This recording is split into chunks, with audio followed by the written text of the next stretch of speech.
With Kate's help, I settled down to work out a route for Esme, and it was not as difficult as I'd anticipated. The tricky bits were the towns, especially Stratford itself. I suggested she parked on the outskirts and caught a bus into the town centre. I calculated the length of this circuitous journey and felt she would travel at least twice the true distance. But on the appointed day she sallied forth full of confidence, with a grey-haired lady passenger beaming hopefully from the front seat. She allowed herself 2 days to reach her destination, and I was somewhat surprised when she rang me from Penrith in Cumberland, and then from Chester, to find out where she'd gone wrong. But she arrived safely 3 days later, having covered nearly 800 miles in large circular routes. My plan hadn't helped because she'd missed several turnings and I'd not counted a new one-way system in Leeds. I couldn't remember including Leeds in my route, but did not argue. I did wonder how she'd get back. She returned a fortnight later, and in the following days I received 25 requests from police forces to visit her and report her for parking infringements, one-way street offences and careless driving on that trip. And they included places as far apart as Lancaster, Lincoln, Huntingdon, Warwick, Chippenham and Gateshead. But a Morris Minor hadn't a scratch, and neither had she. In communities as small as Aidensfield, there is usually one eccentric motorist, whose deeds are widely known to the local police. But these villages had Esme and another. 2 of them in such a small area seemed destined to bring chaos. Cedric Gladstone was a retired motor engineer, a short, tubby gent with rimless spectacles and a bristling white moustache, who had in his working life been something of an expert at his craft. In his retirement, he spent a lot of time in his workshop, making objects which no other craftsman would tackle due to the time and patience needed. He fashioned objects like keys for grandfather clocks, or winding handles for gramophones, small tools for specialist tasks, and knick-knacks for household use. He did this for fun, although he was not averse to accepting gratuities in the shape of bottles of whisky as payment for his craftsmanship. Cedric ran an old Rover car, a lovely 1949 model in a delicate shade of tan with darker brown mudguards, and this was his pride and joy. But in that beautiful car, Cedric was a changed person. His big problem was drink, and I must admit it was a long time before I realised he was an alcoholic. It's difficult to recall exactly when I became aware of this black side of Cedric's character. Certainly his lovely Rover was at large most days, always immaculately polished and chugging beautifully along the lanes or through the villages as Cedric and his wife Amelia went about their business and pleasure. I'd often seen the car during my patrols, and there was never any reason to halt it or to check the driver for illegalities. It had always been carefully driven. And then one spring morning, some time after arriving at Aidensfield, my professional attention was drawn to the car. It emerged from the drive of Cedric's house, and someone was grating the gears. There was an awful noise as metal fought with metal, the gears doing their best to mesh under some intolerable handicap. I stared at the immaculate little car, wondering if it was being stolen, but saw that Cedric was driving. I watched in considerable horror. As I was on foot, I was not in a position to chase him, although I did follow its path, listening to the clonking noises and the agonising screeching of the protesting gears. The din ceased somewhere along the village street. Minutes later, I found Cedric's car in the car park of the Aidensfield Arms, neatly parked and driverless. I checked my watch. It was 10:30, opening time. I decided to pop in to see if Cedric was ill or in need of help, and I found him perched on a bar stool, chatting amiably with Sid, the resident barman. He looked very content and relaxed, and in his hand was a double scotch. "Ah, Mr. Rowan, can I tempt you?" He held his glass high, his eyes glistening with evident pleasure as he scrutinised the bronze contents. "No, thank you, Cedric, not when I'm on duty." "I'm having coffee, Mr. Rowan," Sid offered. "There's some in the pot." "I'd love one, Sid." And with no ado he produced a coffee pot and poured a steaming mugful. I settled on a stool at Cedric's side. He looked in the bloom of youth now, sitting high on that stool with his back straight as a ramrod and his white moustache bristling with energy. Sitting at his side as he rhapsodised over the drink and recalling the method of the Rover's arrival, I realised I had a hardened drinker on my patch, and a motorist into the bargain. This was long before the days of breathalyzers and samples for laboratory analysis. In order to secure a conviction for drunken driving, it was necessary to prove beyond all doubt that the driver was under the influence of drink or drugs to such an extent as to be incapable of having proper control of the vehicle when driving or attempting to drive on a road. "Is the car all right, Cedric?" I ventured to ask. "The car? It's fine, Mr. Rowan. Why do you ask?" "I was walking up the village as you left home. It sounded as if the gears were fighting to jump out of their little box." "My fault," he laughed. "I'm not at my best first thing, you know. I'm getting like my old car. I need a few minutes to get warmed up." I laughed it off. But I did notice Sid give me a sideways glance. On several occasions afterwards I saw Cedric leave the pub at closing time after lunch, each time manoeuvring his lovely Rover out of the car park with the smoothest of motions and the utmost skill. There was never a rattle or a grating of gears. His driving was perfect. No drunk could achieve that standard of driving, I told myself. 4 months later, walking in the village, enjoying a day off duty, I overheard the noisy approach of a car. The din was terrible. Gears grated, brakes screeched, tyres fought with the road, and sometimes the horn blared. I turned to find Cedric's immaculate car bearing down on me. I stood aghast, watching the lovely old car struggle along the main street, and then it turned into the pub car park. I watched. Cedric climbed out. Or rather, he staggered out. He ambled across the empty park towards the door of the Aidensfield Arms and vanished inside seconds after the stroke of 10:30. I was off duty, but Cedric had been drinking. I hurried inside and was in time to see him struggling to mount the bar stool. Sid was helping him, and in moments Cedric was perched high on the stool, beaming at a full glass of whisky on the counter. He picked up the glass and drained it in a gulp. "Cedric," I cried, "for God's sake, no more. The way you drove that car."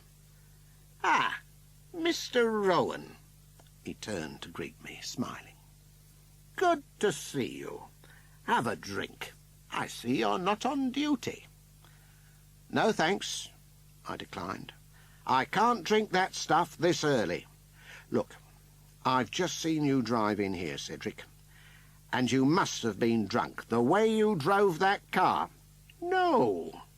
He beamed at me benevolently. "I've not had a drop, not until this one."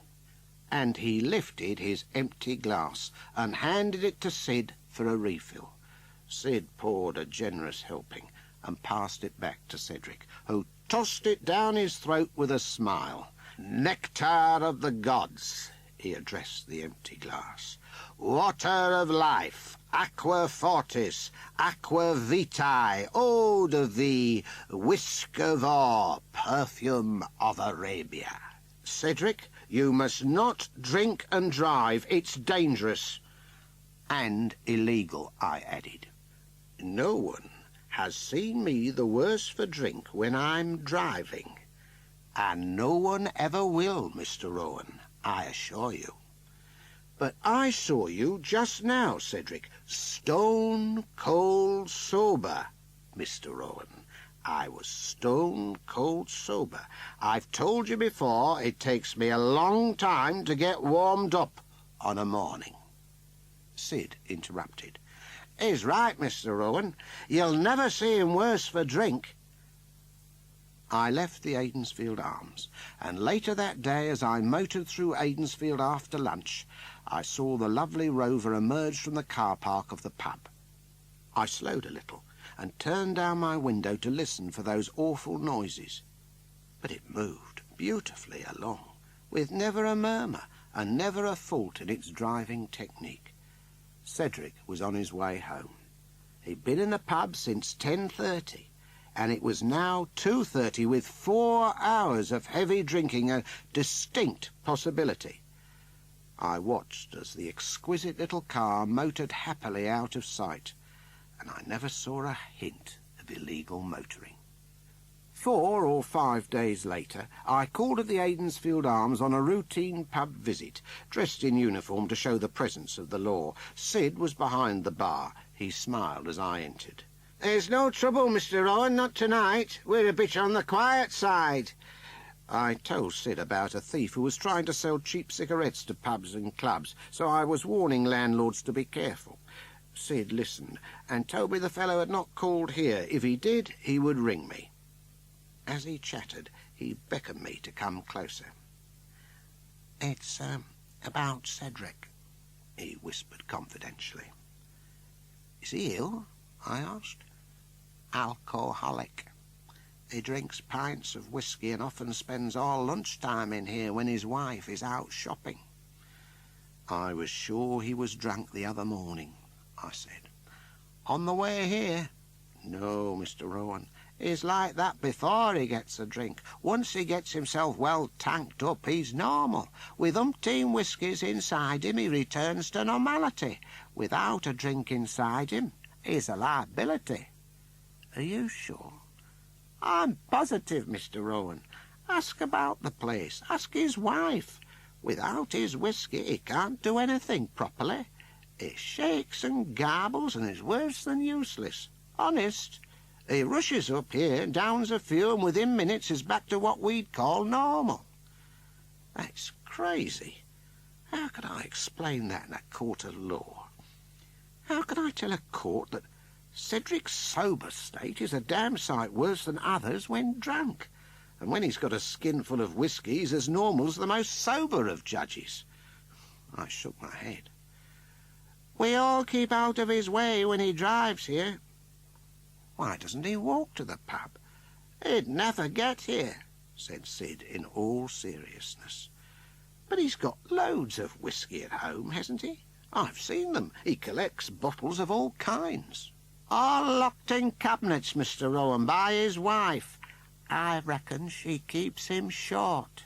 I only hope he doesn't have an accident when he's sober, I laughed. But I was assured the villagers knew his motoring movements sufficiently well to keep out of his way.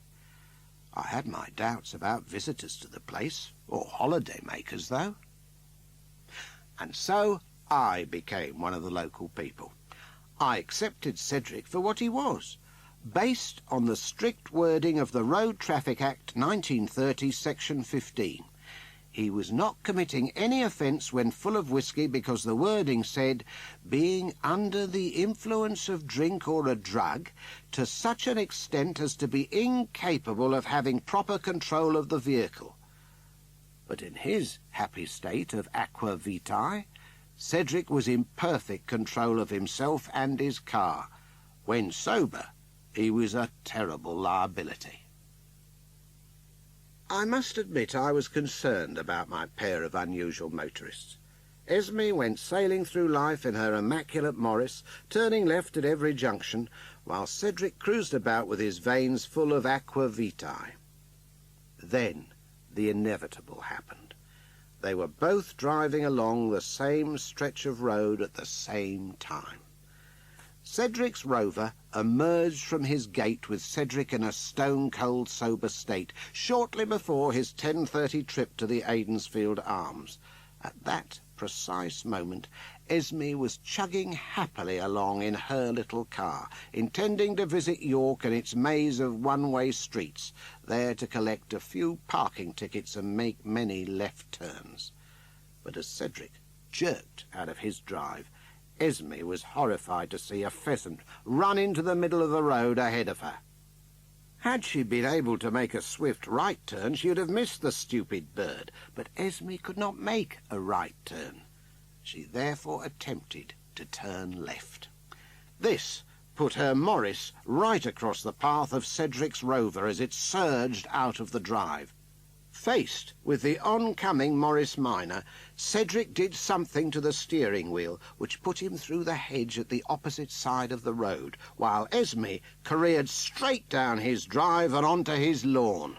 She knocked over his sundial and sent a rustic bench into his ornamental pond, while he staggered out of his scratched car and asked if anyone had a whisky. Esme was unhurt, if shaken, and decided not to visit York that day. My problem was whether to classify that incident as an accident within the meaning of the Road Traffic Act, but Sergeant Bairstow's advice was invaluable.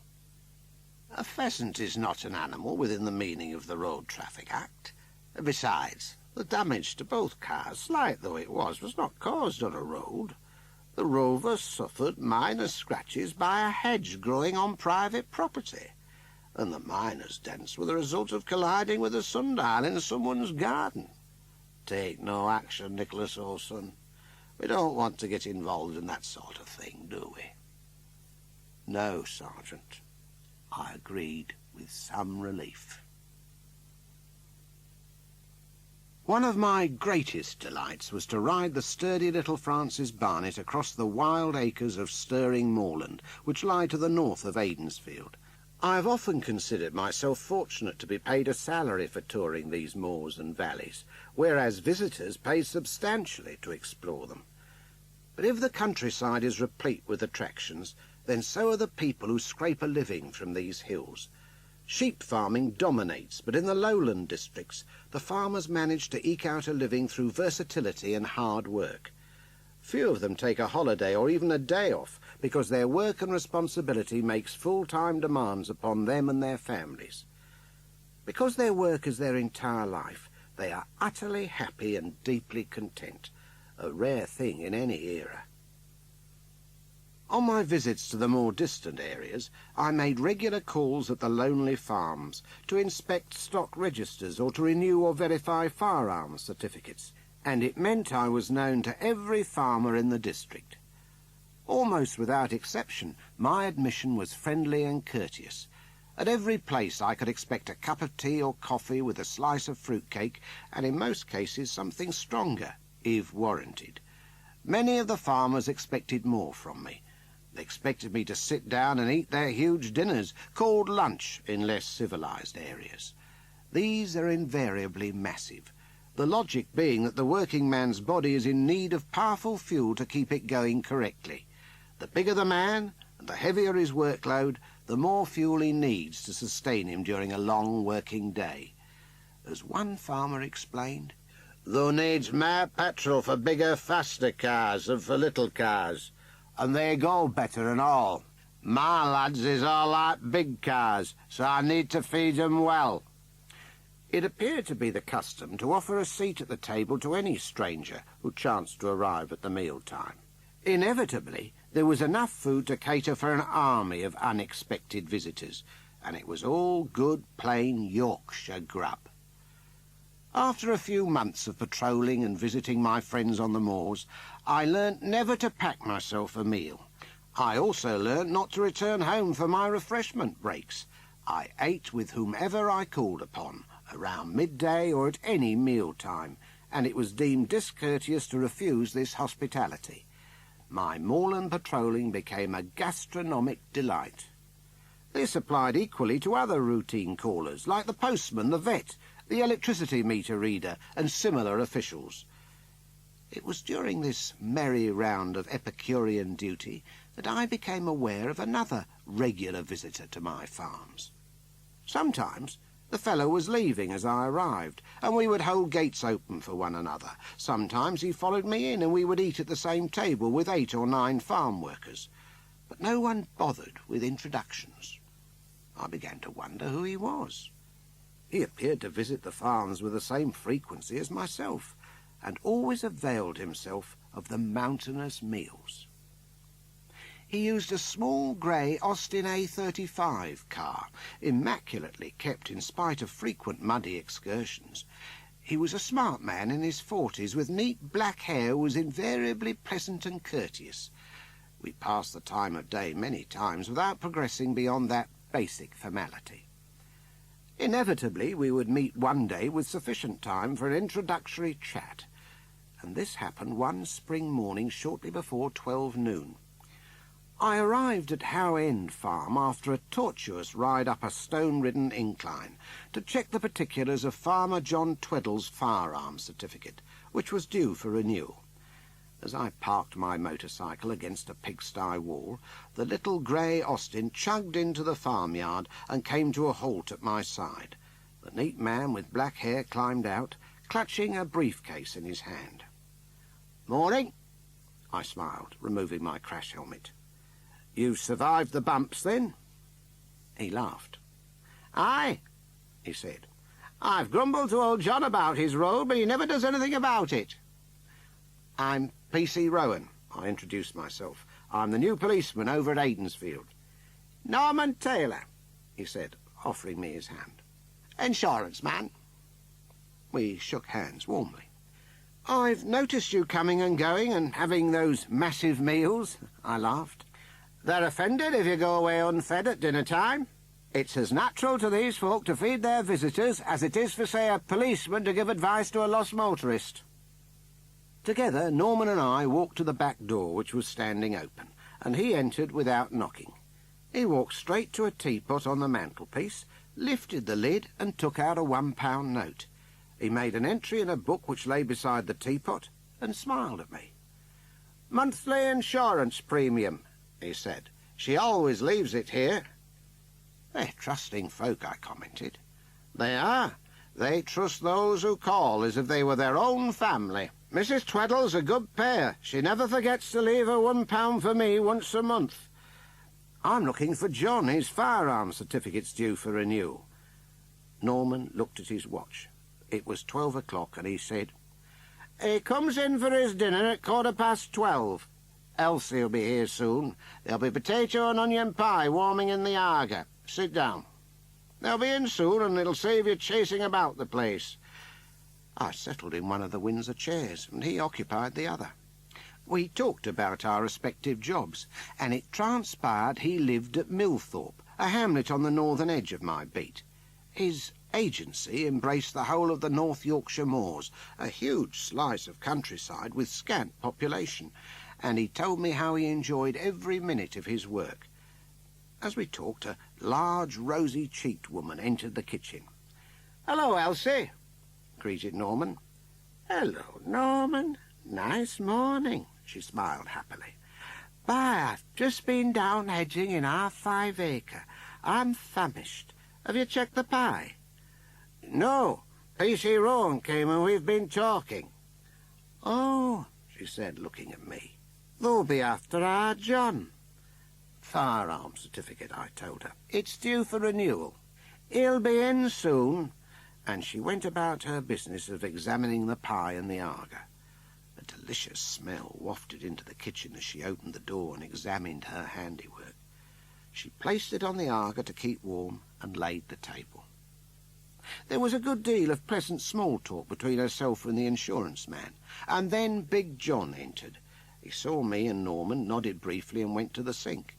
Having washed, he plonked himself in a chair at the table, and his wife pulled a hot dinner plate from her Arga and filled it with a massive helping of steaming potato and onion pie. "Norman," and she filled a plate for him and then looked at me. "Sit there, Mr. Rowan," and she pointed to the 4th chair. It was not a request, not really an invitation. Because I was there, it was understood I would eat. And so I found myself tackling a gorgeous pie. I was on the point of finishing the first helping when she ladled a second dollop onto our plates. Eventually, I cleaned it all away. I saw Norman and the others cleaning up the gravy with a lump of pie crust held in their fingers. Luckily, I had some left, so I copied them. The result was 4 very clean plates. Mrs. Tweddle took our plates and placed them on the Aga. Then she lifted a dish of rice pudding from the oven. It had a tough brown skin on top, and the contents beneath were creamy and thick. She spooned generous helpings onto our first-course plates, and I now knew why we'd cleaned them so thoroughly. After the final cup of tea with cakes and biscuits, Norman bade farewell and I was left with John. He produced a whisky bottle because it was our first meeting, and over a strong draught we completed his application form for renewal of his certificate. I collected the half-crown fee and left the farm, having made new friends. As things often tend to work out, I bumped into Norman many times during my farm visits. His little grey car had been negotiating tricky farm tracks as he went about collecting his premiums and offering advice to his many customers. I learnt that his honesty was such that everyone left their doors open, from big farms to tiny cottages, and he knew where each person left his premiums. I never knew the name of his company because everyone called it Norman's Insurance, and this is how I came to refer to it. But his activities began to interest me. He appeared to be something of a general dealer, because I often saw him carrying rolls of wire netting, hunting boots, old pictures and other objects in his car. On one occasion he carried a brace of pheasants, and on others I saw him variously with a 3-legged stool, a brace and bit, 2 hunting prints, a car tyre, a garden bench, a scythe, a butcher's bike, a side of ham, and a Victorian fire screen. During the times we passed or met one another, he never enlightened me about his extra insurance activities, and I did not ask. One does not pry too deeply, because it indicates a betrayal of trust. By chance, I was called to Norman's village, Millthorpe, because a visitor had reported his jacket and wallet stolen. He'd removed them while changing the wheel of his sports car, and when he'd finished the job, his sports jacket and the wallet it contained had vanished. I was on patrol at the time astride my Francis Barnet, and the radio summoned me to the scene of this foul crime. I found the irate motorist waiting near his Triumph Spitfire. I parked the motorbike and removed my crash helmet. "P.C. Rowan," I introduced myself. "Are you the gentleman who has lost his jacket?" "Not lost, Constable, stolen," affirmed the man. He was tall and well-spoken, with expensive clothes. "Tell me about it." I took out my pocketbook. He told me he was Simon Christie from Southwark, having a touring holiday alone in the moors. His wallet contained some £60 in notes, together with his driving licence. The jacket was of Harris tweed, tailor-made in London and worth a lot of money. I didn't doubt it. I asked how on earth he'd managed to get it stolen. "That is something you are here to establish," he said haughtily. "Look, I got a puncture and stopped right here to change the wheels. I removed my jacket and placed it on the railings at the rear of the car. I worked on the wheel at the front, and when I'd finished, my jacket was gone." "How long did it take to change the wheel?" I asked. 10 minutes, maybe less," he said. "And did anyone walk past while you were working?" He shook his head. "I'd swear that no one came past, Constable. I'd swear it." "I'll make inquiries in Millthorpe," I promised. "Can I contact you locally if I find it?" "You sound hopeful, Constable." There was almost a smirk in his voice. "This is a very small community, Mr. Christie," I said in reply. "If anyone has stolen your jacket, someone here will have seen the culprit. These folks have eyes everywhere." "I'm staying at the Crown Hotel in Ashfordley," he said. "I'll be there for a further 4 nights, Constable." "I'll be in touch before you leave," I assured him. I set about detecting Millthorpe's crime of the century. When beginning inquiries in any village, it is prudent to begin at the post office. Village post offices are replete with gossip and information. At the sound of the doorbell, a young woman appeared and smiled sweetly. I'm P.C. Rowan, I announced. I saw you arrive. You were talking to that man with the sports car. He's had his jacket stolen, I informed her. It's odd. It was taken during the few minutes he was changing his wheel. That'll be Arthur, she said immediately. He's always stealing. He once stole a pair of slippers I'd left outside. He takes anything. Trowels, flower pots. We daren't leave anything lying about. Oh, I see. Where's he live? I asked. She pointed out of the window. Of course, you're new, she smiled again. You won't know him. He's at Heather Cottage next door to Mr. Taylor, the insurance man. I followed the line of her pointing finger and saw a neat cottage built of mellow brick. Next door was a larger house standing in its own grounds, and she confirmed that the latter belonged to Norman. I left the little shop just in time to pause at the edge of the road for a tractor and trailer to pass. Behind, I noticed Norman's little grey car and waved an acknowledgement. He saw me, and the procession pulled up at his house. He got out and shouted, "Hello, Mr. Rowan. Good to see you." "And you, Norman?" I walked across to him. "What's this, then?" he asked. "Business?" "Yes," I said. "A theft." "Here, in Millthorpe?" "A motorist stopped to change a wheel and took his jacket off to work upon it. Someone stole it as he worked." "That'll be Arthur, next door," beamed Norman. "You'll find the jacket there, I'm sure." "Yes, the girl at the post office said so." "Come in for a cup of coffee when you got the jacket back," he invited. "I'm just taking delivery of some bantams." I glanced at the tractor and trailer and noticed a farm lad standing beside the trailer awaiting Norman's instructions. On the trailer stood a large wire-netting cage containing a dozen white bantams. Recalling his other acquisitions, I said, "You're a bit of a dealer, are you?" "It's more of a bartering system," he told me. "These are insurance premiums. This lad's father is hard up at the moment, so I've accepted these bantams as his monthly payment." Which seems a good system.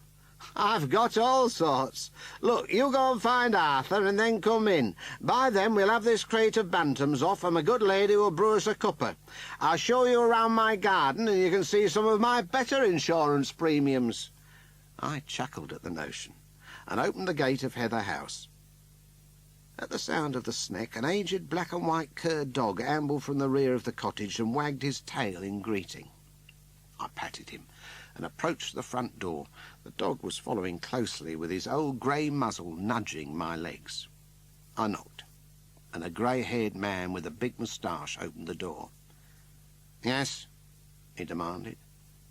"P.C. Rowan," I said. "I'm the new policeman at Aidensfield." "Oh," he said. "And I'm Dawson, Edgar Dawson." So this wasn't Arthur. I wondered if Arthur was this fellow's son, perhaps someone who was a bit simple. The dog fussed about as we talked, and I patted his head. "I've come about Arthur," I said. "What's he pinch now?" This was an easy interview. "A jacket and a wallet," I told him. "You might have seen the sports car down the village. The driver changed a wheel and had his jacket and wallet stolen as he worked." "I'll skin him, so I will. If it's not one thing, it's another. He never stops, and I've thrust him and belted him, but it's no good, Mr. Policeman. Come with me." Sighing the sigh of a weary man, he led me and the dog around to the rear of the cottage and into a shed.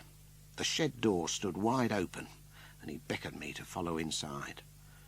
And there, lying on the floor beside a grubby rug, was the sports jacket. He picked it up and handed it to me. I looked inside the pocket. The wallet was there, and when I checked inside, the cash and the driving licence were present. Nothing had been touched, and the name inside the wallet confirmed it was Simon Christie's property. "Thanks, Mr. Dawson, I'm delighted. Now I'd like to talk to Arthur about it." "It's not damaged, is it?" he asked me. I examined the jacket, but other than some flecks of dust from the floor of the shed, it appeared undamaged. "No," I assured him, "it's not damaged. Now, where's Arthur? I'd like to talk with him." "He'll not understand a word thou says, Mr. Policeman." There was a twinkle in his eye. Can you take me to him, please? I asked, speaking with authority. He's right beside thee, lad, beamed Mr. Dawson. I turned to see the happy dog thrashing his tail as I caught his eye. You mean this is Arthur? Aye, I thought thou do, lad. He's my dog, 12 years old he is, and a real rogue. Now, if yon jacket's damaged, go and see Mr. Taylor next door, and he'll settle up with loser. Mr. Taylor? Aye, insurance man. Arthur's allus been one for pinching things, so I got him insured. He once pinched a workman's trowel and chewed handle to bits. He loves gardening tools, spades, rakes, out with a wooden handle. Clothes and all. He'll get on his hind legs and pull clothes off washing lines, knickers, stockings, trousers, sheets, you name it. Arthur's pinched it, so I got him insured. And if there's any damage, Norman's insurance pays out. Is there anything else that's stolen in here? I asked, looking at the objects that filled the place. No, I've looked. I checks it regular at night before I turns in, and if there's summat that's not mine, I leave it at post office. Ruth puts it on counter, and whoever's lost it gets it back. It's only strangers that don't understand, Mr. Policeman. I'm not surprised, I laughed, and the dog's nose nudged me. I turned to address Arthur, the thieving dog. Arthur, you are not obliged to say anything, but what you do say will be taken down in writing and may be given in evidence. The tail thumped my leg as Arthur acknowledged the official's short caution, but he made no reply. Having recovered the jacket, I returned to my motorcycle and tucked the clothing into my pannier before visiting Norman. The tractor and empty trailer were just leaving, and Norman was at the gate. You've seen Arthur? He laughed. Nobody said he was a dog, I grumbled. I could have made a right fool of myself. Sorry, we all know him. Every time something is stolen in Millthorpe, we know it's Arthur. Did old Dawson tell you I got his dog insured for causing damage? He did. I let myself through his gate. He sounds a real character, that dog. He is. He's always chasing lady dogs, too, so I had to insure him against getting bitches pregnant. He once put a pedigree bitch in the family way, and there was hell about it. So Mr. Dawson has him comprehensively insured against causing damage and distress of all kinds. His love life would cripple a lesser dog. He's incredible. Norman's wife Eva produced a cup of tea and a plate of scones, and soon we were all chattering like old friends. Norman told me of his bartering system, explaining how the hill farmers upon the moors had very little cash. All their work went into real estate and property, so when they died, their families inherited a great deal, while the unfortunate farmer had worked for a pittance all his life. Norman's system involved many deals. He told me about one farmer who did all his gardening, one who did his painting and plumbing, another who repaired his car, and others who regularly donated eggs, bacon, ham, milk and potatoes as methods of payment for their insurance premiums. After a cup of tea, he led me down the garden. The bantams were pecking happily, and a peacock stalked majestically up and down in a cage. "From the big house," he said confidentially. "Times are hard all over." 2 goats and a Siamese cat were shown to me, and a new pedal cycle graced the garage. The real gems were in a long, narrow shed. He opened the doors to reveal a veritable treasure trove of objects. The walls were hung with old advertising signs in enamel, house signs and shop signs. Every kind of gardening implement and carpentry tool was there, many of them obsolete, and along the base of one wall there were stone troughs and foot scrapers set in stone. It was an Aladdin's cave of rural objects. "All these have been collected in lieu of insurance premiums," he told me. "I could sell some of the things, but if anything's got historic or sentimental value of any kind, I like to keep it. I've a 3-seater tandem in that shed at the bottom of the garden and a 1927 motorcycle in full working order. I can't sell stuff like that, can I? But I do sell a lot, I've got to keep my books right. I spent a fascinating hour with him, but it was time to leave. I thanked Norman for his interesting tour and invited him and Eva to pop into my hilltop house any time, and off I went. While driving through Bransford on the way home, I noticed Mr. Christie's sports car parked outside a small cafe and decided I should reveal the results of my inquiries. I left the jacket in my pannier for the moment, just in case he was not there. But he was, and he recognised me. His eyebrows rose sharply. "Ah, Constable, and have you detected the crime of the century?" I smiled diffidently at him. "Yes," I said. "I have your jacket and your wallet, and the cash. It's all there." He drained his tea and said, "No, really? I'll fetch it in for you."